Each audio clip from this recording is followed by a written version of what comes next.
Hello friends, welcome to my channel. అందరూ ఎలా ఉన్నారంటే అందరూ బాగున్నారు కదా. అందరికీ ఎంతో ఉపయోగపడే చాలా మంచి టిప్స్ని అయితే వీడియో షేర్ చేయబోతున్నాను. వీడియోని మిస్ చేయకుండా ఎండింగ్ వరకు చూడండి. ఇంక ఇప్పుడైతే ఫస్ట్ టిప్ అయితే తెలుసుకుందాము. మీరైతే నాకు కామెంట్లో అడిగారు కదండి, అద్దాల మీద ఉండే మరకలు అనేవి సింపుల్గా పోవడం కోసం ఏదైనా ఒక మంచి టిప్ చెప్పమని. సో మనం ఇంట్లోనే వాడే డ్రెస్సింగ్ టేబుల్స్ కానివ్వండి, లేదంటే కారు అద్దాలు కానివ్వండి, లేదంటే స్కూటీ అద్దాలు, చిన్న చిన్న మిర్రర్స్ మీద ఉండే అద్దాలు మీద మరకలన్నీ కూడా సింపుల్గా ఈ టిప్తో అయితే క్లీన్ చేసేయచ్చు.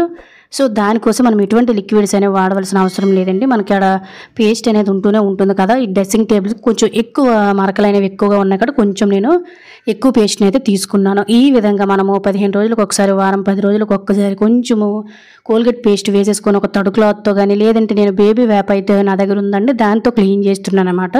సో ఇందువల్ల అంటే చాలా ఎక్కువ మరకలు అనేవి పట్టేసి డస్ట్ పట్టేసింది. సో మనం పౌడర్ రాసుకునేటప్పుడు కూడా పౌడర్ వల్ల కూడా అద్దం మీద మరకలు అనేవి ఏర్పడిపోతూ ఉంటాయండి. ఇలా సింపుల్గా మనము ఏవైనా ఇంట్లో మిర్రర్స్ అనేవి, కిటికీలు లాంటివి గట్టనో మిర్రర్స్ అనేవి ఉంటాయి కదండి, డోర్స్ కొన్ని, అటువంటి వాటి మీద ఉండే మరకలు అనేవి సింపుల్గా పోవాలంటే ఈ విధంగా కొంచెం పేస్ట్ వేసి ఒక తడిగుడ్డతో తుడిచేసిన తర్వాత ఒక పొడిగుడ్డతో నీట్గా 2-3 సార్లు నొక్కిపెట్టి తుడిచామంటే మిర్రర్స్ మీద ఒక్క మరక కూడా ఉండదండి.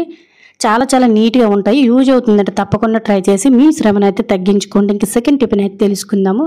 ప్రతి ఒక్కరికి కూడా ఈ టిప్ చాలా చాలా యూజ్ఫుల్గా ఉంటుందండి. మనం ప్రతిరోజు కూడా రైస్ అనేది వాడుతూనే ఉంటాం కదండి. ఇలా ఒకేసారి 10 కేజీలు 50 కేజీలు తెచ్చేటప్పుడు బియ్యం బాగానే ఉంటాయి, కానీ ఒక 10-15 రోజులు అవ్వగానే పురుగు పట్టేయడం స్టార్ట్ అయిపోతూ ఉంటాయండి. ఏమైనా ఒకవేళ చిన్న తడి కానీ తగిలినా.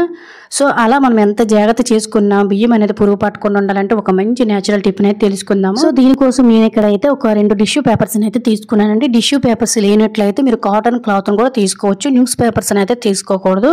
సో ఇక్కడ నేను రెండింటిని తీసుకుని 4 పీసులుగా అయితే కట్ చేసుకుంటున్నాను. అలాగే ఫ్రెండ్స్, ఇంకొక చిన్న రిక్వెస్ట్ అండి, ఇంకా మీరు ఎవరైనా మన ఛానల్ సబ్స్క్రైబ్ చేసుకోలేకపోతే ప్లీజ్ సబ్స్క్రైబ్ చేసుకుని పక్కన ఉన్న బెల్ ఐకాన్ ఆల్లో యాక్టివేట్ చేసుకున్నారంటే ప్రతిరోజు నేను చేసే వీడియోస్ అన్ని డైలీ నోటిఫికేషన్లో వస్తే బియ్యం అనేది ఎప్పుడైనా పురుగు పట్టకుండా ఉండాలంటే ఏమీ లేదని మనకి ఇచ్చిన ప్రతిరోజు వాడేదే కొంచెం పసుపు మనం తీసుకునే ఇటువంటి పేపర్స్ మీద చక్కగా ఇలా వేసేసుకొని చిన్న చిన్న మూటల్లాగా అయితే కట్టేసుకొని ఇలా మనం బియ్యంలో వేసేసామనుకోండి, బియ్యం అస్సలు పురుగు అనేది పట్టకుండా ఉంటుందండి. మనం తెచ్చేటప్పుడు ఎలా అయితే బియ్యం ఉన్నాయో అలానే ఉంటాయి అన్నమాట.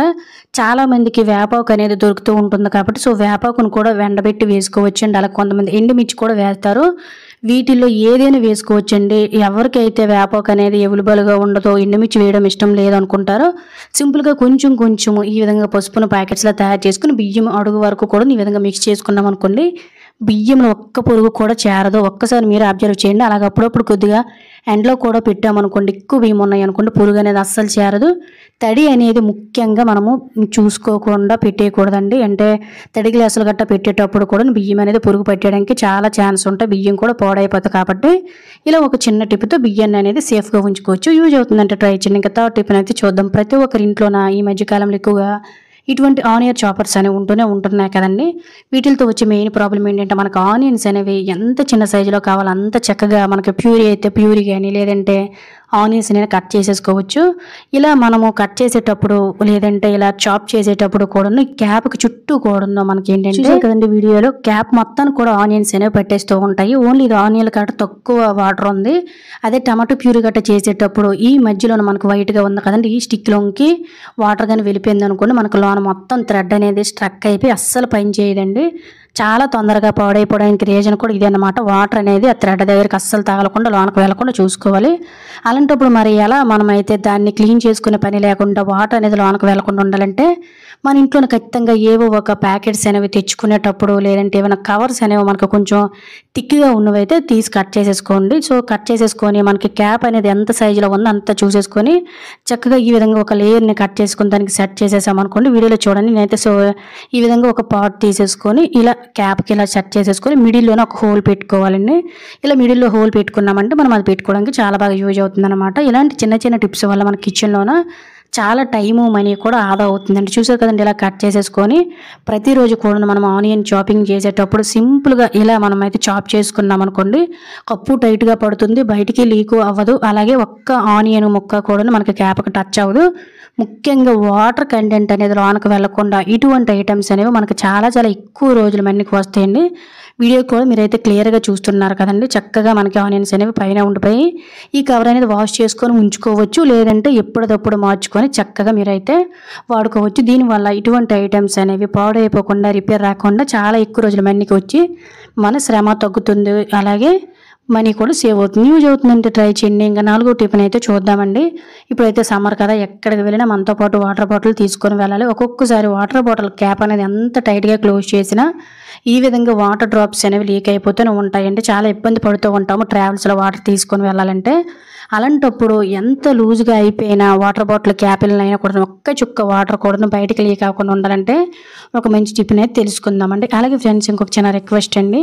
ఈ వీడియో కనుక మీకు నచ్చినట్లయితే ప్లీజ్ ఒక లైక్ చేయండి. మీరు ఒక లైక్ చేయడం ద్వారా ఇంకొంతమంది క్రియేటర్స్కి ఈ వీడియో సజెస్ట్ అవ్వడం జరుగుతుంది కాబట్టి ప్లీజ్ ఒక లైక్ చేసి వెళ్ళడం అయితే మర్చిపోకండి. ఇటువంటి ఒక ప్లాస్టిక్ రబ్బర్ అనేది తీసేసుకొని వీడియోలో చూపిస్తున్న విధంగా బాటిల్కి ఈ విధంగా మెడ దగ్గర అంటే నెక్క దగ్గర ఇలా గట్టిగా మనము కట్టేసేటట్టు చేసామనుకోండి, అంటే 2-3 సార్లు వేసేసామనుకోండి, చాలా చాలా టైట్గా ఉంటుంది కాబట్టి సో మనం బయటికి తీసుకుని వెళ్ళే మజ్జిగ కానీ వాటర్ కానీ ఒక్క చుక్క డ్రాప్ కూడా మనకైతే అస్సలు లీక్ అవ్వదండి. వీడియోలో కూడా మీరు క్లియర్గా చూస్తున్నారు. ఖచ్చితంగా ప్రతి ఒక్కరికి యూజ్ అవుతుందండి. ఎప్పుడైనా ఇంట్లో ఇటువంటి బాటిల్స్ ఉన్నాయంటే చక్కగా ఈ టిప్తో మళ్ళీ యూజ్ చేసుకోవచ్చు. యూజ్ అవుతుందంటే ట్రై చేయండి. ఇంకా 5వ టిప్ని అయితే చూద్దాం. ప్రతిరోజు కూడా వంటకాల్లో టమాటా అనేది యూజ్ చేస్తూ ఉంటాం కదండి. ఇలా టమాటాలు అనేవి కట్ చేసేటప్పుడు ఎప్పుడైనా కూడా మీరు అబ్జర్వ్ చేయండి, నైఫ్స్ జార్ అనేది పోతుంది, అంటే షార్ప్నెస్ అనేవి తగ్గిపోతూ ఉంటాయండి.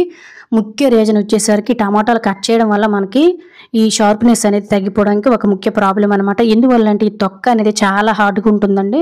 అందువల్ల చాలామంది తొక్కను తొలగించి మరీ వండుతూ ఉంటారు కాబట్టి సో టమాటాస్ అనేవి ఎప్పుడు కూడా మనం కట్ చేసిన ఈ విధంగా కట్ చేసామంటే మనం చక్కగా ఇలా కట్ చేయలేము. చూసారు కదండి, వీడియోలో మీకు చూపిస్తున్నాను. అలాగే నైఫ్స్ యొక్క షార్ప్నెస్ కూడా పోతాయి. ఎప్పుడైనా కూడా టమాటాలను ఏ విధంగా సింపుల్గా కట్ చేసుకోవాలో మనకి నచ్చిన సైజులో, అలాగే వాటి జారు కూడా పోకుండా ఉండాలంటే ఈ విధంగా ట్రై చేయండి. టమాటాస్ని ఎప్పుడు కట్ చేసిన ఈ విధంగా పైనుంచి కట్ చేసుకొని లోన వైపు నుంచి ఈ విధంగా మనం టమాటాలు కట్ చేసామంటే మనకు చక్కగా కట్ అవుతాయండి. ముఖ్యంగా మనం వాడే నైఫ్స్ అంటే కత్తులు అనేవి షార్ప్నెస్ అనేవి పోకుండా ఉంటాయి అన్నమాట. యూజ్ అవుతుందంటే తప్పకుండా ట్రై చేయండి. చూసారు కదండి, షార్ప్నెస్ అనేది కూడా తగ్గదు. టమాటాలు కూడా ఈజీగా కట్ చేసేయచ్చు.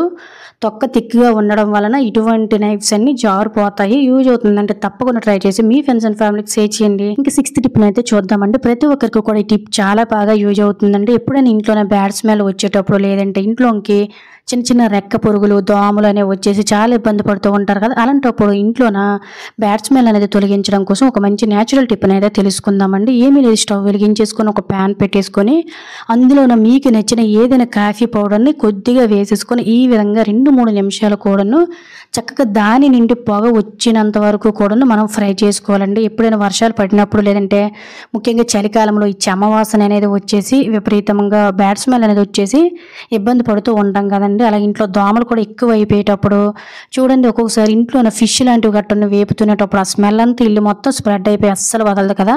అలాంటప్పుడు కూడా ఇల్లు ఎటువంటి స్ప్రేలు కానీ ఎటువంటి ఒరిజినల్స్ అనేవి వాడకుండా ఇల్లు మంచి స్మెల్ రావాలంటే సింపుల్గా మనం అప్పుడప్పుడు కొంచెం కాఫీ పౌడర్ని ఇలా పొగ వచ్చి మన ఇల్లు మొత్తం కూడా స్ప్రెడ్ చేసామనుకోండి, కాఫీ పౌడర్ అరోమా వల్ల మనకి ఇంట్లో ఇంకా నెగిటివ్ ఎనర్జీ అనేది ఉండదు, బ్యాడ్ స్మెల్ రాదు. ముఖ్యంగా ఈగలు దోమలు పురుగులు లాంటివి కూడా ఏమీ ఉండవండి. మీరు ఒక్కసారి అబ్జర్వ్ చేయండి. ఎప్పుడైనా కూడా కొద్దిగా కాఫీ పౌడర్ని ఈ విధంగా వేడి చేసి ఆ స్మెల్ అంతా కూడా మన ఇంట్లోకి వస్తే మనకే చాలా ఒక హ్యాపీ ఫీలింగ్ అనేది వస్తుందండి. అంత మంచి అరోమా వస్తుంది, అందరికీ తెలిసిన విషయమే. తర్వాత ప్యాన్ క్లీన్ చేసుకుంటే సరిపోతుంది. సో ఇది ఫ్రెండ్స్ టిప్స్ కనుక యూజ్ అయినట్లయితే please like, share, subscribe my channel. Thank you for watching. Bye bye.